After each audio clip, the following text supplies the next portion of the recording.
సికింద్రాబాద్లోని doctor Narayana college of hotel మేనేజ్మెంట్లో 100% job guarantee 966365365365.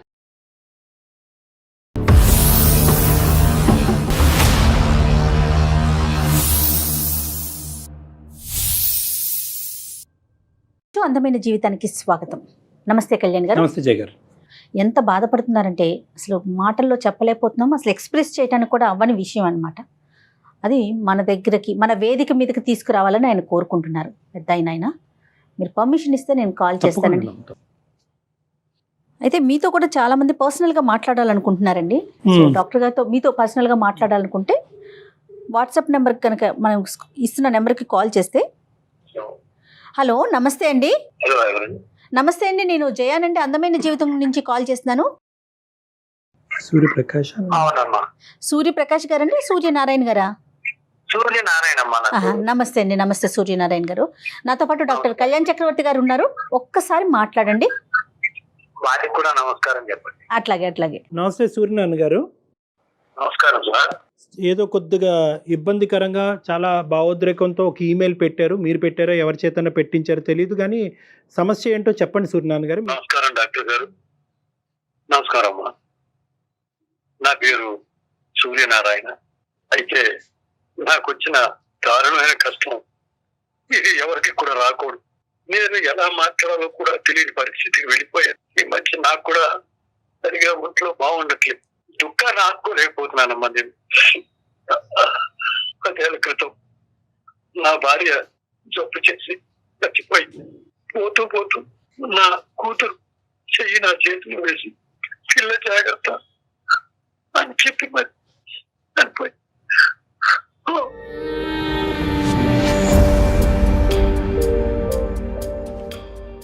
ఓ రకంగా ఆ దేవుడు నన్ను శపించేయడేమో అన్నంత బాధగా ఉంది. నాకు ఒక్కగానొక్క కూతురండి. పాపకి 22 ఏళ్ళు ఉంటాయి. ఈ మధ్య సంబంధాలు చూద్దామని అనుకుంటున్నాను. ఈ మధ్యలో అనుకోని ఘోరం ఒకటి జరిగిపోయింది.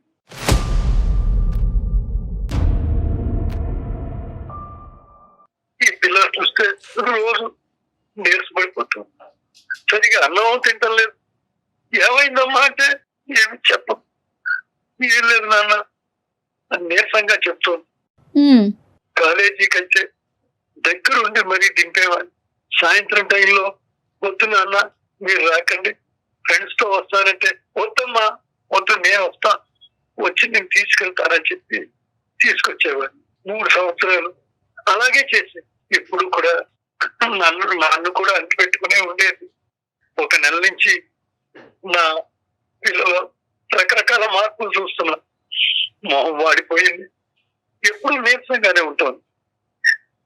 అన్న సరిగా తినడం లేదు. ఏమైందమ్మా అంటే ఏమీ లేదు నాన్న అని ఏమీ చెప్పట్లేదు. ఒకరోజు గట్టిగా నిలదీసి అడిగాను, ఏం జరిగింది తల్లి చెప్పమ్మా అంటే ఏడుస్తూ కూర్చుంది.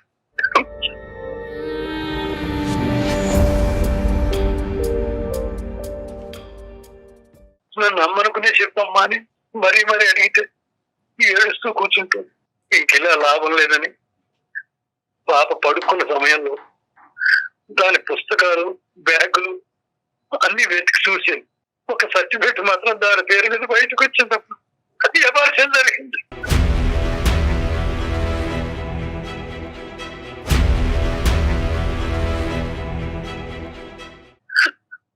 అబార్షన్ జరిగింది. నాకు గుండె పెగినంత పనైంది. డాక్టర్ గారు ఇలాంటి కష్టాలు ఎవరికి, నేనెంతో కష్టపడి పెంచుకున్న కూతురు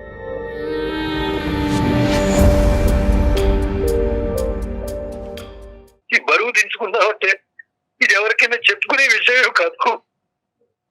ఈ మధ్య కొంచెం సంబంధాలు చూడాలి, ఎలాగో ఒకటి అయ్యే చేతిలో పెట్టాలని ప్రయత్నం చేస్తున్న సమయంలో వీళ్ళొచ్చి సర్వనాశనం.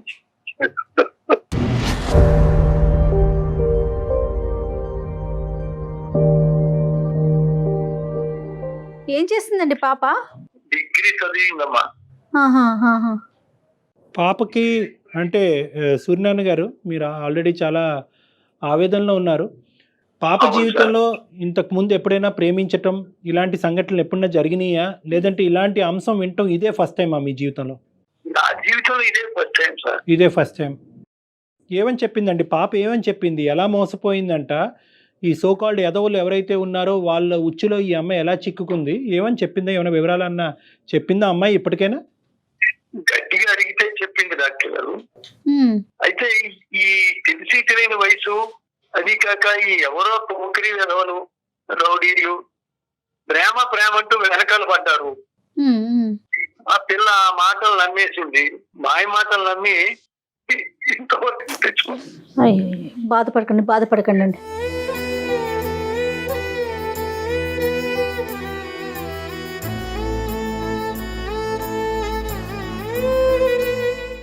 కిరాతకుడు, దుష్టుడు వాడు నా కూతురు జీవితంతో ఆడుకున్నాడు. వాడు చేసేసాడు.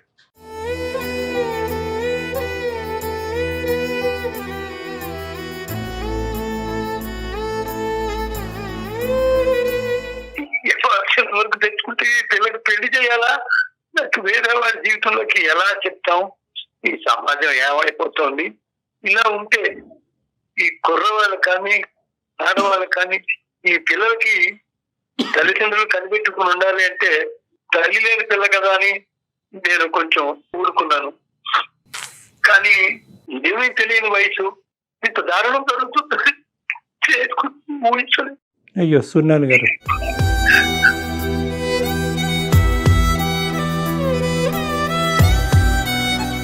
ఈ పిల్లలు చూసుకోవాలంటే నేను ఇంకా ఉరేసుకోవాలనుకున్నాను. అయ్యో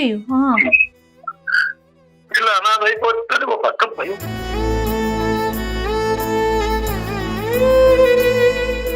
జీవితం ఎక్కిపోతుందో ఏమిటో అర్థం కావట్లేదు.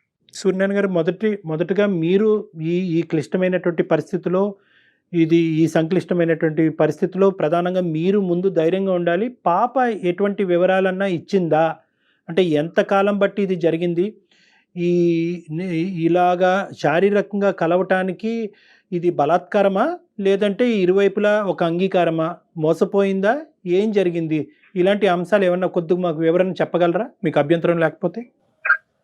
అదే డాక్టర్ గారు, ముందు ఒక 6 నెలల ముందు నుంచి ఏదో ఉద్యోగ ప్రయత్నాలు చేస్తోందేమో, అటు ఇటు వెళ్తోందని నేను అనుకున్నాను. అదే ఇంకా మనం కూడా ఏదైనా చెయ్యాలి అనుకున్న సమయంలో ఈ పోకిరి విధవులు ఎవరు తగిలేరో తెలియదు.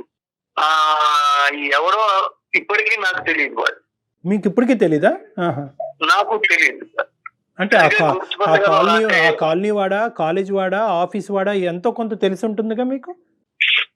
ఈ కాలనీలో దూరం అయ్యిండి ఉండొచ్చు, లేదా వేరే ప్లేస్ నుంచి అయినా వచ్చి ఉండొచ్చు. వాళ్ళు ఈ పిల్ల వెనకాల పడుతున్నారని చెప్పి చెప్పింది నాకు. రోజు వస్తున్నారు కాలేజీ దగ్గరికి వెళ్ళేప్పటికి జాబ్స్ కి అటు అని వెళ్తుంటే వెంట పడుతున్నాడు అని చెప్పింది. వెంట పడుతుంటే ఇప్పుడు చెప్పింది. అప్పుడు చెప్పుకుంటుంటే నేను వెనకాల ఉండేవాడిని, ఏదైనా మాట్లాడేవాడిని. ఇప్పుడు ఏమి చేయలేని పరిస్థితి. అసలు ఏం చేయాలో అర్థం అన్నటువంటి. ఇప్పుడు పాప ఏమంటుందండి? వాడు వేరే అబౌట్స్ ఏమైనా తెలుసా? ఇది లేదంటే వాడు ఎక్కడున్నాడు, ఏం చేస్తున్నాడు, ఇప్పటికీ ఇబ్బంది పెడుతున్నాడా, వాడిని పట్టుకునే అవకాశం ఉందా, పోలీసులు కంప్లైంట్ చేయాలా? పోలీసులు కంప్లైంట్ చేసినా ఎవరని చెప్పడానికి లేదండి.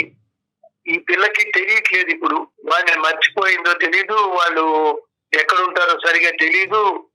ఏదో బైక్ మీద వచ్చేవాడని బాగా ఫాలో అవుతున్నాడు. అమ్మాయి ఏం చెప్పట్లేదు, నానంటే భయము. మనం ఇన్ హౌస్ కౌన్సిలింగ్ చేసి చెప్పండి. ఏదైనా మత్తు మంది కలిపేసి ఏదో చేసి ఉంటాడని చెప్పి నాకు కొంచెం అనుమానంగా ఉంది. అయితే అలాగే చెప్పింది పాప కూడా. ఇక్కడ సినిమాకి తీసుకెళ్లారన్నారు.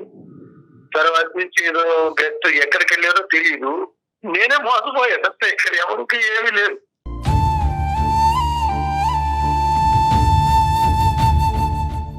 మీరు ఫస్ట్ మిమ్మల్ని మీరు ఓదార్చుకోవాలి. నెంబర్ 1, మీరు మనోధైర్యంతో, గుండె ధైర్యంతో ఉండాలి. ఎందుకంటే ఇక్కడ 2 అంశాలు. ఒకటే, సమాజంలో ఎందుకు ఇటువంటి పరిస్థితులు ఏర్పడుతున్నాయి, ఈ పరిస్థితులకు కారణం ఎవరు, ఆడపిల్లలు ఎలా జాగ్రత్తగా ఉండాలి, తల్లిదండ్రులు ఎటువంటి పర్యవేక్షణ చేయాలి అనేటటువంటిది ఒక డిఫరెంట్ అంశం. కానీ ఇప్పుడు ఉండేటటువంటి క్రైసిస్లో ఇప్పుడు వాడు ఎక్కడున్నాడు, వాడు ఇప్పుడు ఈ అమ్మాయిని వదిలేశాడా, లేదంటే ఇంకా రానున్న రోజుల్లో ఇంకా వెంటపడి ఇంకా జీవితం చిన్నభిన్నం చేస్తాడా, బ్లాక్మెయిల్ చేస్తాడా, ఫోటోలు ఉన్నాయా, ఆధారాలు ఉన్నాయా అనేటటువంటిది ఒకటిది. వాడు ఒకప్పుడు ఈ అమ్మాయితోనే చేస్తున్నట్టుగా అయితే కనుక ఇంకా వేరే అమ్మాయిలతో కూడా ఇదే కార్యక్రమానికి ముడిపడి ఉందా? అలాంటప్పుడు మన బాధ్యత, మన బరువు బాధ్యత ఇంకా పెరుగుతుంది. కాబట్టి మనం అందరం ఒకే తట్టు మీదకి వచ్చి ఈ ఇష్యూని రిజాల్వ్ చేయవలసినటువంటి అవసరం ఉంది. నాకు కావాల్సింది ఏంటంటే అమ్మాయి ఇప్పటికైనా పూర్తిగా మీకు వివరాలు చెప్తుందా, లేదంటే పరువు భయం అనేటువంటి అంశాలతో ఇంకా మీకు పూర్తిగా చెప్పట్లేదా? కొన్ని విషయాలు అయితే చెప్పింది డాక్టర్ గారు. రైట్. కాకపోతే ఏంటంటే వాడెవడో అసలు 6 నెలల బట్టి మనిషి కనబడకుండా వెళ్ళిపోయాడు. గుర్తుపట్టగలవమ్మా సరిగా అంటే ఏడుస్తుంది తప్ప ఏం చెప్పట్లేదు. గుర్తుపట్టలేదో అది కూడా తెలియట్లేదు. అంటే ఇప్పటికీ పాప ఏమంటదండి, ఇది ఒక ప్రేమాయణం కింద మొదలైనటువంటి కథకని చెప్తుందా, లేదంటే బ్లాక్మెయిల్ చేస్తూ ఆ అమ్మాయిని లోబర్చుకున్నాడా? ఈ రెండు అంశాల్లో ఏం చెప్తుంది పాప? దాన్ని బట్టి మనం సలహా సూచన చెప్పచ్చు మీకు. ఆ అమ్మాయి ప్రేమించిందా వాడిని? మాయ మాటల్లో పడిపోయిందండి. వాడు ప్రేమిస్తూ పెళ్లి చేసుకుంటాను అది ఏదో చెప్పాడండి. అలా కాదు. ఇప్పుడు అమ్మాయి డిగ్రీ చదువుకుంది అంటున్నారు, చిన్న వయసు కాదు, 22 సంవత్సరాలు. అంటే మీ అమ్మాయిని ఆల్రెడీ బాధలో ఉండేటటువంటి అమ్మాయి పుండి మీద కారం జల్లుతున్నట్టుగా దయచేసి భావించద్దు. కానీ ఇక్కడ పూర్వాపరాలు అనేటటువంటిది మనకు క్లారిటీగా ఉండాలి. అమ్మాయి అంత చదువుకున్నటువంటి అవగాహన ఉండేటటువంటి అమ్మాయి ఇలాంటి ఉచ్చులు ఎలా చిక్కుకుంది? ఈ రోజు కాకపోతే రేపు ఆ పరిస్థితుల నుంచి మాయమైపోయేటటువంటి ఒక వ్యక్తిని కాలేజ్ మేటు కాదంటున్నాడు, స్కూల్ మేటు కాదంటున్నారు, ఆఫీస్ మేటు కాదంటున్నారు, ఆ కాలనీలో ఉండనట్టుగా కనిపించే ఒక వ్యక్తి అంటున్నారు. అలాంటి వ్యక్తితో అసలు ఎలా స్నేహం చేసింది? ఇప్పుడు అమ్మాయి వయసు 22 సంవత్సరాలు, చదువుకున్నటువంటి అమ్మాయి, ఇంతకుముందు సంఘటన లేదు, ఎంత తల్లి లేనటువంటి పిల్ల అయినా కూడా మీరు జాగ్రత్తగా పెంచారు. సో దీన్ని ఈ అమ్మాయి ఆకర్షణ, ప్రేమ అనే కేటగిరీ కింద అనుకోవచ్చా, లేదంటే వాడు ఏదో ఉచ్చు బిగించాడా ఈ అమ్మాయి చుట్టూరు, అంటే బ్లాక్మెయిల్ చేసేటటువంటి ప్రయత్నమా? మీకేమనిపిస్తుంది? వాడు బాగా అట్రాక్ట్ చేసాడండి, చాలా ఆకర్షించేసాడు. డ్రెస్సులు వేసుకోవడమే కానీ ఆ బంగారం వేసుకోవడం, కొత్త కొత్త బళ్ళు తేవడం, ఇవన్నీ తీసుకొచ్చేవాడు, అడిగిందల్లా ఇచ్చేవాడు అని చెప్పేసి ఇంకా మాయ మాటలు నిజంగా నమ్మేసింది. చెప్పండి. నమ్మడం మూలాన ఇంకా వాడు ఆ ఛాన్స్ తీసుకోవాల్సినాడు. సమాజంలో ఉన్న కుర్రాళ్ళు ఎలా ఉన్నారంటే ఇప్పుడు వాళ్ళు అమ్మాయిని పడగొట్టడానికి రకరకాల విన్యాసాలు చేస్తారు. నువ్వు లేకపోతే నేను లేను, అలా చూస్తున్నావు, పాయిజన్ మింగేస్తాను, ఇటువంటివన్నీ ఏదో చెప్తుంటారు వాళ్ళకి. వీడు నిజంగా చేస్తాడేమో అనుకుని వాళ్ళ మీకు వస్తున్న భయం కొద్దీ వాళ్ళు చెప్పినట్టు వీడు వింటారు. తల్లి లేకపోవడం మూలన ఏమైందంటే ఇక్కడ నేను నాకు అన్ని విషయాలు చెప్పడానికి లేదు, నాకే ఏమీ తెలియదని అనుకునేటువంటి ఆ కుర్రాడు వాడి మాయ మాటలో పడిపోయింది. నేను అప్పటికి చెప్పాను, చూడమ్మా కాళ్ళు 2 పట్టుకుంటాను, ఎలా కనీసం వాడు ఎక్కడ చెప్పమ్మా, 6 నెలల బట్టి కనబట్టలేదు నాన్న, ఏం చేయలేదు. ఇప్పుడు ఒకటి సూర్యనారాయణ గారు, ఇప్పుడు మరీ అంత కనిపించకపోయేటటువంటి పరిస్థితి ఏమి ఉండదు. ఎందుకంటే ఇది చాలా పెద్ద అంశం. ఎందుకంటే 2 విధాలుగా, ఒకటి ఏంటంటే వీడు మళ్ళీ మీ అమ్మాయి జీవితంలో ప్రవేశిస్తాడా, మళ్ళీ ఈ అమ్మాయిని రేపొద్దున ఇబ్బంది పెడతాడా? ఇప్పుడు జరిగినటువంటి దాన్ని మనం ఏం తిరిగి రాయలేము. అది నెంబర్ 1. నెంబర్ 2 ఏంటంటే కనుక వీడు ఇక్కడితో అవుతాడా, వేరే అమ్మాయిల జీవితంతో కూడా ఆడుకుంటాడా? ఆ సామాజిక బాధ్యత కూడా మన మీద ఉంది. కాబట్టి మనం ఖచ్చితంగా ఆ అమ్మాయికి 3 అంశాలతో ఆ అమ్మాయి కౌన్సిలింగ్ అనేటటువంటిది ఏర్పాటు చేయాలి. ఏంటంటే 1 పూర్తిగా పూర్వపరాలు తెలుసుకోవటం, 2 వాడు వేరే అబౌట్స్, 3 ఏంటంటే కనుక వాడి కథ ఏంటి, ఎలా మొదలైంది, ఎలా కొనసాగింది అనేది కూడా తెలుసుకోవాలి. 4వది దీన్ని కంప్లీట్గా ఎలా ఒక క్లోజర్కి తీసుకురావాలి. చాలా ఇంపార్టెంట్. ఇక్కడ లీగల్ హెల్ప్, పోలీస్ హెల్ప్ అనేటటువంటిది చిన్నగా చూడొద్దు దయచేసి మీలాంటి వాళ్ళు. ఎందుకంటే మనందరికీ అంతు చెక్కినటువంటి ఈ ప్రశ్నలకి సమాధానం చాలా వరకు వ్యవస్థ చెప్తుంది. వ్యవస్థ అంత భయంకరంగా ఏం మారిపోలేదు. అంత చెప్పుకుంటే కనుక బహుశా అది డప్పు వాయించి 10 మందికి చెప్తారు అనేటటువంటి భావోద్రేకంలో తల్లిదండ్రులు ఉండవలసినటువంటి అవసరం లేదు. ఎక్కడ గోప్యంగా పెట్టాలి, ఎక్కడ కాన్ఫిడెన్షియల్గా పెట్టాలి అనేది పోలీస్ శాఖకు తెలుసు, లీగల్ వ్యవస్థకు కూడా తెలుసు. కాబట్టి మీరిద్దరూ ఏంటంటే మీ ఇద్దరి మధ్యనే అంశము, మీ ఇద్దరి మీదే ఆ అమ్మాయి చెప్పక మీకు ఒక అంశం చెప్పింది కాబట్టి దానికి మీరే సొల్యూషన్ ఎతకాలి అనేటటువంటి క్లోజ్డ్ ఎన్విరాన్మెంట్లో దయచేసి ఫస్ట్ ఉండొద్దు అన్నది నా విజ్ఞప్తి. అదే సార్, నేను అప్పటికి పిల్లని మరీ అడిగాను, వీడు నా కూతురు జరిగినట్టుగా అన్యాయం వేరే వాళ్ళకి చేస్తున్నాడేమో, అతని బ్రెయిన్కి సరిపోదు. వాడు దొరికితే కాడు పట్టుకుని వేలు పట్టుకుని బద్దెలాది పెళ్లి చేద్దాం అనుకుంటున్నాను. కానీ ఈ పిల్ల చేసిన పనికి అసలు ఏం చెయ్యాలో నేను అసలు ఏం మాట్లాడాలో అర్థం అన్నటువంటి.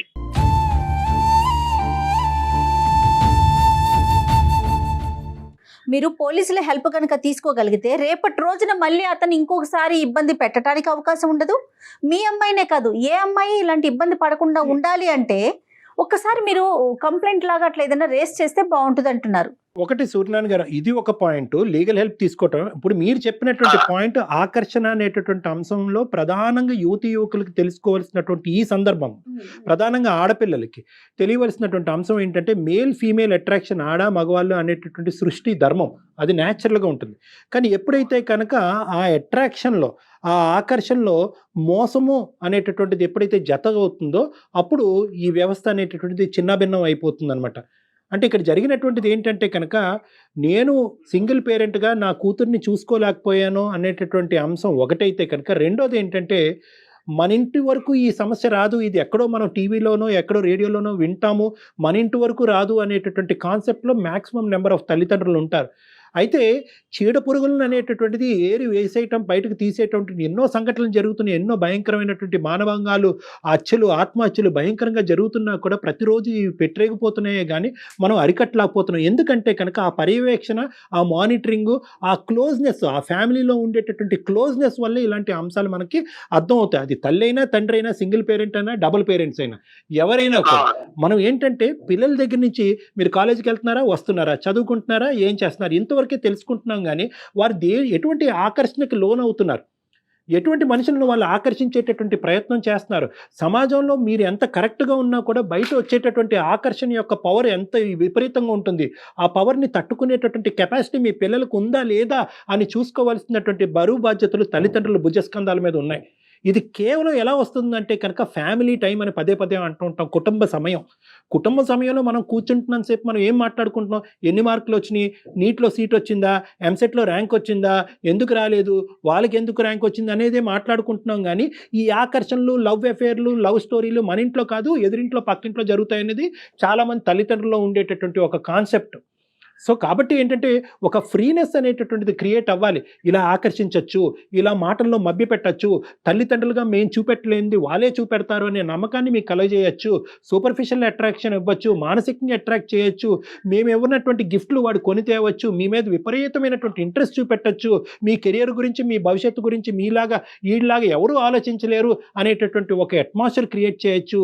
కానీ ఇవన్నీ కూడా మసిపూసి మారేడుకాయి మిమ్మల్ని అట్రాక్ట్ చేసుకుని మిమ్మల్ని ఉచ్చులో దింపి మిమ్మల్ని బ్లాక్మెయిల్ చేసి మిమ్మల్ని వాడుకునేటటువంటి ప్రయత్నం అనేటటువంటి అంశాన్ని ప్రతిరోజు మాట్లాడకపోయినా పిల్లలతో అప్పుడప్పుడు వయసు వచ్చినటువంటి పిల్లలతో తల్లిదండ్రులు ప్రత్యేకంగా బాధ్యత తీసుకుని మాట్లాడవలసినటువంటి అవసరం ఉంది. ఎందుకంటే పిల్లలు ఈ రోజుల్లో పేపర్లు చదవట్లేదండి, న్యూస్ పేపర్లో జరిగినటువంటి సంఘటనలు చదవట్లే, టీవీలో వచ్చేటటువంటి వార్తలు వినట్లే, వాళ్ళేవో వాళ్ళకి కావాల్సినటువంటి ఆ వీడియోలు ఈ వీడియోలు చూసుకుని జలసాగా వాళ్ళు బతుకుతున్నారు.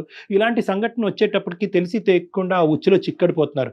సో ఇక్కడ మన భుజస్కంధాల మీదే ఈ బరువు బాధ్యతలు ఉన్నాయి, తల్లిదండ్రులుగా ప్రతి కుటుంబంలో ఉందన్నది మనం అర్థం చేసుకోవాల్సినటువంటి ఒక ఇంపార్టెంట్ మెసేజ్ మీ ద్వారా సమాజానికి అందజేయాలని నేను అనుకుంటున్నాను. నేను ఈ పిల్ల గురించి కొంచెం భయం పట్టుకుని 24 గంటలు ఎక్కడికి వెళ్ళకుండా కనిపెట్టుకుని కూర్చుంటున్నాను. ఏం చేసుకుంటుందో ఏ సమయంలోనో ఓ పక్క భయం పట్టి. ఇప్పుడు coming to point number 2 Suryanarayana గారు, మీరేమీ ఇక్కడితో జీవితం ఏమి అయిపోలేదండి, ఇక్కడితో ఓకే. ఆ అమ్మాయి మీరు అనుకుంటున్నారు వాడి కాళ్ళ వేళ్ళ పడుకుని వాడిని జత కలపాలి ఈ అమ్మాయితో అనుకుంటున్నారు. అంత కర్మ మీకు లేదండి. అలాంటి ఏదోతో మీరు మీ అమ్మాయిని జీవితాంతం ప్రయాణం చేయవలసింది ఏంటంటే తెలుసో తెలియకో ఒక దురదృష్టకరమైనటువంటి సంఘటన జరిగింది. ఆ అమ్మాయి వెళ్ళి ఒక పెద్ద అడుగు తీసుకుని అబార్షన్ వరకు వెళ్ళింది. ఆ అమ్మాయి ఏ స్థాయిలో మనస్తాపం చెంది ఉంటుంది అన్నది ఇక్కడ ప్రధానమైనటువంటి అంశం. ఈరోజు పెద్ద సపోర్ట్ ఏదన్నా ఉంది అంటే కనుక ఒక ప్రొఫెషనల్ సపోర్ట్ అది మీకు మీ అమ్మాయికి ఇవ్వాల్సినటువంటి అవసరం ఉంది. నెంబర్ 2 ఏంటంటే మీకు మీ అమ్మాయికి అతి పెద్ద వైద్యం ఏదన్నా ఉంది అంటే అది మనోధైర్యం. భవిష్యత్తులో ఒక నమ్మకాన్ని మీరు ఇద్దరిలో కలుగు చేయటం అనేది ఒక పెద్ద అంశం ఇక్కడ. ఎందుకంటే లైఫ్ ఎక్కడితో ఆగదండి. ఈ సంఘటన ఒక పీడకల్లాగా తీసి పక్కన పెట్టేసి దీని నుంచి ఒక మెసేజ్ తీసుకుని ఒక నమ్మకంతో ముందుకెళ్ళి పెళ్లి చేయొచ్చు, ఉద్యోగం చేయొచ్చు, పిల్లల్ని కనొచ్చు, జీవితాన్ని అందరిలాగే అమ్మాయి అనుభవించవచ్చు. ఇది ప్రధానంగా ఒక తండ్రిగా మీరు మీ కూతురు అర్థం చేసుకోవాల్సినటువంటి ఒక ఇంపార్టెంట్. మీరు ధైర్యంగా ఉంటే తర్వాత ఆటోమేటిక్గా పాపలో కూడా ధైర్యం వస్తుందండి. అయ్యిందేదో అయిపోయింది డాక్టర్ గారు చెప్పినట్లుగా. నెక్స్ట్ ఏంటి? రేపటి కార్యాచరణ ఏంటనేది మీరు ధైర్యంగా ఆలోచించుకోండి, చక్కటి నిర్ణయం తీసుకోండి. ముఖ్యంగా ఏంటంటే అండి, కల్ప్రిట్ని పట్టుకునేటటువంటి ప్రయత్నం మీ బుర్రతో మీ హెడ్ వాడి ఇక్కడతో అవ్వదులే, వాడి నెంబర్ లేదు, వాడి ఊర్లోంచి వెళ్ళిపోయాడు అని అనుకోవటానికి లేదు. వాడు మళ్ళీ ప్రత్యక్షం అవ్వచ్చు, మీ అమ్మాయి జీవితంలో ప్రత్యక్షం అవ్వచ్చు, వేరే అమ్మాయి జీవితంలో ప్రత్యక్షం అవ్వచ్చు. సో ఈ రెండు బాధ్యతలు మీ మీద, సుమన్ టీవీ వరకు మీరు తీసుకొచ్చినందుకు, అందమైన జీవితం వరకు తీసుకొచ్చినందుకు మా మీద, ఇద్దరి మీద ఉంది అనేటటువంటిది నేను మీకు చెప్పదలుచుకున్నాను. సో మీరు కావాల్సింది ఏంటంటే, ఇంకా వాడి ఫోన్ నెంబరు, వాడి ఐడెంటిటీ, ఇంకా ఏమన్నా ఉంటే కనుక మీరు అవి తీసుకుని పోలీస్ స్టేషన్ వరకు వెళ్ళాలి. షీ టీమ్స్ అనేటటువంటి ఉన్నాయి. ఇలాంటి ఆస్పెక్ట్స్లో క్షుణ్ణంగా కాల్ రికార్డ్స్ బట్టి మొత్తం అంతా పర్యవేక్షణ చేసి ఆ దొంగ ఎక్కడున్నాడో వాడిని పట్టుకునేటటువంటి ప్రయత్నం వాళ్ళు చేస్తారు. ఒకప్పుడు మీకు అక్కడి వరకు వెళ్ళేటటువంటి ధైర్యం, నమ్మకం ఇప్పటికీ రాకపోతే మీరు నా వరకు రండి, నా దగ్గరికి రండి, నా కౌన్సిలింగ్కి రండి. ఎందుకంటే ఆ కౌన్సిలింగ్ అన్నది మీకు, మీ అమ్మాయికి ఇద్దరికి ఇంపార్టెంట్. అదే సార్, మేమేమనుకుంటున్నాం అంటే సుమన్ టీవీ వారి అందమైన జీవితం ఇది కూడా నేను ఇది వరకు చూస్తూ ఉండేవాడిని. ఇలా కూడా జరుగుతుందా అంటే ఆ కర్మ నాకు పట్టుకుంది. ఇలా కొన్ని జరుగుతున్నాయంటే ఈ విషయాలు ఎవరెవరో జీవితాలు కూడా ఎలా ఉంటే మన జాగ్రత్తగా చూసుకోవాలి ఆడపిల్లల్ని అని నేను అనుకుంటుంటే, ఈ పిల్లకి ఈ మాట్లాడుకోవడానికి చిన్న సెల్లే ఉండేది, అటువంటిది ఒక పెద్ద సెల్ తీసుకొచ్చి ఇచ్చాడు వాడు. అప్పుడు నాకు కొంచెం అనుమానం వచ్చింది, ఎక్కడ తీసుకొచ్చామా, ఎక్కడ కొన్నాం ఇది అంటే. చెప్పకుండా ఉంది, అదే స్కూల్ ఇచ్చారు, కాలేజీ వాళ్ళు ఇచ్చారు, అదేదో చెప్పి సరే ఊరుకున్నా. చూస్తే వాడు ఇంత పని చేసి వెళ్ళిపోయాడు, ఏం చేయాలో ఏమిటో ఏం అర్థం అవట్లేదు. సరే, అందు గురించి నేను చెప్పేది ఏంటంటే, వదిలేయాలా? మీకు ఇది మీరు ఎప్పుడు కని విని ఎరగినటువంటి అనుభవం కాబట్టి, ఫస్ట్ ఆఫ్ ఆల్ మీకు మీ అమ్మాయికి సపోర్ట్ కావాలి. మీ అమ్మాయి భయంకరమైనటువంటి డిప్రెషన్లో ఉంది. ఆ అమ్మాయిని కంటికి రెప్పలాగా చూసుకోవాల్సినటువంటి బాధ్యత మీది. ఈ సంఘటన ఒక ఎత్తు అయితే కనుక ఈ డిప్రెషన్లోంచి బయటకు తీసుకొచ్చి ఆ అమ్మాయి ఎటువంటి అఘాయిత్యానికి పాల్పడకుండా చూసుకోవాల్సిన బాధ్యత మీ మీద ఉంది. కాబట్టి ఇమీడియట్గా మీరు ప్రొఫెషనల్ హెల్ప్కి రండి, నా దగ్గరికి రండి. నేను మీకు సరైనటువంటి సలహా, సూచన, మనోధైర్యాన్ని మీ ఇద్దరిలో నింపేటటువంటి ప్రయత్నం నేను చేస్తాను. నా నెంబరు మన స్క్రీన్ మీద కనిపిస్తూ ఉంటుంది, లేకుంటే మీది నా దగ్గర ఉంది కదండి, నేను కాల్ చేస్తాను. ముందు మీరు ధైర్యంగా ఉండండి, మీరు దాంట్లో నుంచి బయటపడండి ముందు. అలాగే మేడం. రైట్ అండి. నేను డాక్టర్ గారిని, మా కూతుర్ని, మీ ఇద్దరం కలిసి వస్తాం. తప్పకుండా ముందు అసలు చేయాల్సిన పని అది. అది కొంచెం కౌన్సిలింగ్ ఇవ్వండి. మమ్మల్ని నమ్మి మా వరకు వచ్చినందుకు చాలా ధన్యవాదాలు సూర్యనారాయణ గారు. మీలాంటి వాళ్ళు మా సహాయ సహకారాలు తీసుకున్నందుకు ఆల్ ద బెస్ట్ అండి. అమ్మాయిని జాగ్రత్తగా చూసుకోండి. నమస్తే సార్. థ్యాంక్ యూ సూర్యనారాయణ గారు. మీరు నాతో మాట్లాడినందుకు మేడం గారికి మీకు ధన్యవాదాలు. సంతోషం అండి. మీ వల్ల కొంచెం ధైర్యంగా ఉంటున్నాను. రైట్, నమస్తే అండి. ఆయనకి ఆ కన్ఫ్యూజన్ లో పాపం మీరు చెప్పిన పాయింట్ ని కూడా తీసుకోలేకపోతున్నారు. ఆయన మళ్ళీ మొదటికే వస్తున్నారు చూడండి. అతను ఇప్పుడు ఉండేటటువంటి ఇమీడియట్ క్రైసిస్ సిచ్యువేషన్, అమ్మాయిని కాపాడటం, మానసిక వేదనలో, పోస్ట్ ట్రామాటిక్ సిండ్రోమ్ లో ఉంటుంది. వీళ్ళు ఎక్కువ సూసైడ్ చేసుకోవడానికి చాలా అవకాశాలు ఉంటాయి. కాబట్టి ఫస్ట్ ఆ అమ్మాయి ఇష్యూని డీల్ చేసిన తర్వాత, ఆ కల్ప్రిట్ ఎక్కడున్నాడు వాడిని పట్టుకున్న తర్వాత అప్పుడు మిగతా అంశాలు, సమాజం ఏం చేయాలి అన్నది మనం ఆలోచన. బహుశా ఇప్పుడు అర్థమైనట్టుందమ్మా. మన నెంబర్ పంపించండి, తప్పకుండా కాంటాక్ట్ లోకి వచ్చిన తర్వాత వీళ్ళు ఫాలో అయ్యి. రైట్ అండి. నమస్తే. నమస్తే.